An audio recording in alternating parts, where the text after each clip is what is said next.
ក្រសួងការបរទេសនិងសហប្រតិបត្តិការអន្តរជាតិសេចក្តីប្រកាសព័ត៌មានស្តីអំពីកម្ពុជាតវ៉ាជំទាស់យ៉ាងខ្លាំងនិងសកម្មភាពខុសច្បាប់របស់កងកម្លាំងប្រដាប់អាវុធថៃកម្ពុជាបានធ្វើការតវ៉ាជាផ្លូវការប្រឆាំងនឹងសកម្មភាពខុសច្បាប់ថ្មីជាបន្តបន្ទាប់របស់កងកម្លាំងប្រដាប់អាវុធថៃដែលបានរំលោភលើអធិបតេយ្យនិងបូរណភាពទឹកដីរបស់កម្ពុជានៅទីតាំងមួយចំនួនតាមបណ្ដោយព្រំដែនរវាងប្រទេសទាំងពីរនៅចន្លោះថ្ងៃទី23និងថ្ងៃទី25ខែកុម្ភៈឆ្នាំ2026បុគ្គលិកយោធានិងជនស៊ីវិលថៃបានធ្វើការសាងសង់និងជីកកកាយខុសច្បាប់នៅលើប៉ោយភ្នំប្រាសាទព្រះវិហាររួមទាំងការសាងសង់ប៉ុស្តិ៍យាមនិងផ្លូវឆ្ពោះទៅកាន់វត្តកែវសិក្ខាគិរីស្វារៈសកម្មភាពទាំងនេះបានប្រព្រឹត្តផ្ទុយពីសារក្រមរបស់តុលាការអន្តរជាតិនៅឆ្នាំ1962និងឆ្នាំ2013ដែលបានបញ្ជាក់ថាប្រាសាទព្រះវិហារនិងប៉ោយប្រាសាទព្រះវិហារទាំងមូលគឺស្ថិតក្នុងដែនដីអធិបតេយ្យរបស់កម្ពុជាកងកម្លាំងប្រដាប់អាវុធថៃ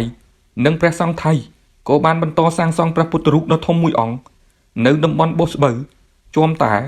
ស្រុកជាំខ្សានខេត្តព្រះវិហារបើទោះបីជាមានសំណើម្ដងហើយម្ដងទៀតពីភាគីកម្ពុជា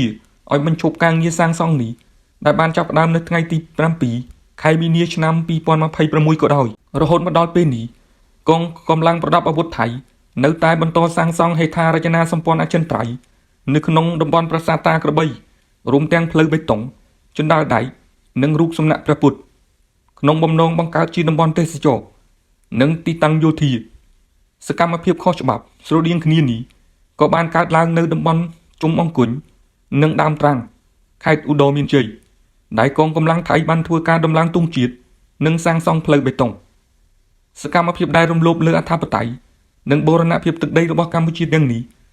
គឺផ្ទុយនឹងមាត្រាទី5នៃអនុសារណៈយោគយល់គ្នាឆ្នាំ2000ស្តីអំពីការវាស់វែងនិងខណ្ឌសីមាព្រំដែនគោកដែលហាមឃាត់រាល់សកម្មភាពដែលធ្វើឲ្យមានការប្រែប្រួលរូបរាងឬបរិស្ថាននៃតំបន់ព្រំដែននិងអាចរារាំង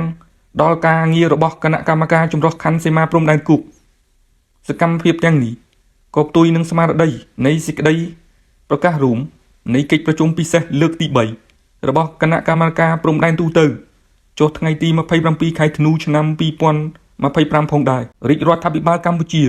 សូមអំពាវនាវឲ្យប្រទេសថៃបញ្ឈប់ជាបន្ទាន់នៅសកម្មភាពទាំងអស់ខាងលើនិងគោរពឲ្យបានពេញលេញនៅសេចក្តីប្រកាសរួមនៃកិច្ចប្រជុំពិសេសលើកទី3របស់គណៈកម្មាធិការព្រំដែនទូទៅចុះថ្ងៃទី27ខែធ្នូឆ្នាំ2025ក៏ដូចជាកិច្ចព្រមព្រៀងទ្វេភាគីពាក់ព័ន្ធផ្សេងទៀតកម្ពុជានៅតែបដិញ្ញាចិត្តដោះស្រាយបញ្ហាព្រំដែនទាំងអស់ដោយសន្តិវិធី